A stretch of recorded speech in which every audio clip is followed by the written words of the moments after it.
Professor Marty hosted a detailed writing skills course. This is a strong academic and practical program. As part of this particular training, there is also an element which requires them to write, to produce something that goes beyond the everyday type of thing that they do in the organizations. It's not about writing grant proposals, it's not about reporting to donors, it's not about writing events reports. It's about how can they put all these experiences and thoughts into a coherent story that they would want to put out there for others to learn.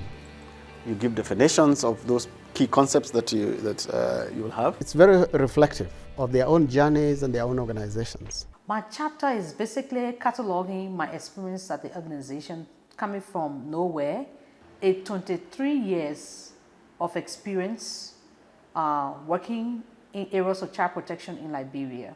It will start with explaining what is youth participation in community development and elaborate how NGOs are now using youth as agents of change. Mm-hmm.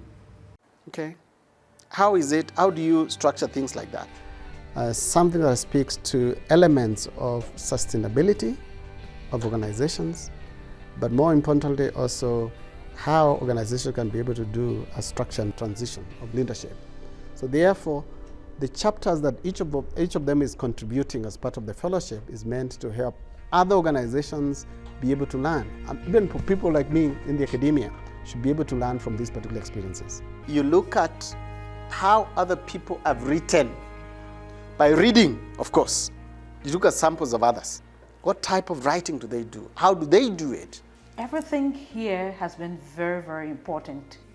Cherise Drobis, Head of Career Management and Development at the Wits Business School, led the fellows in private coaching sessions. For me as the coach, it's about supporting them and making them understand that this process of disequilibrium is a very natural part of change. With this particular group, they are so excited about the change with respect to themselves and with respect to how they can re-energize their NGOs to ensure that they remain sustainable. That was my worry when every time I thought about retiring, that my organization will going to die, but now I know it will thrive better. The techniques and knowledge methodologies that we've been able to learn from here, how best can we be able to make a difference within our community? It has made me to discover myself, discover my strength, discover my weaknesses. I'm even thinking of registering for a master's program in philanthropy. So this is just a beginning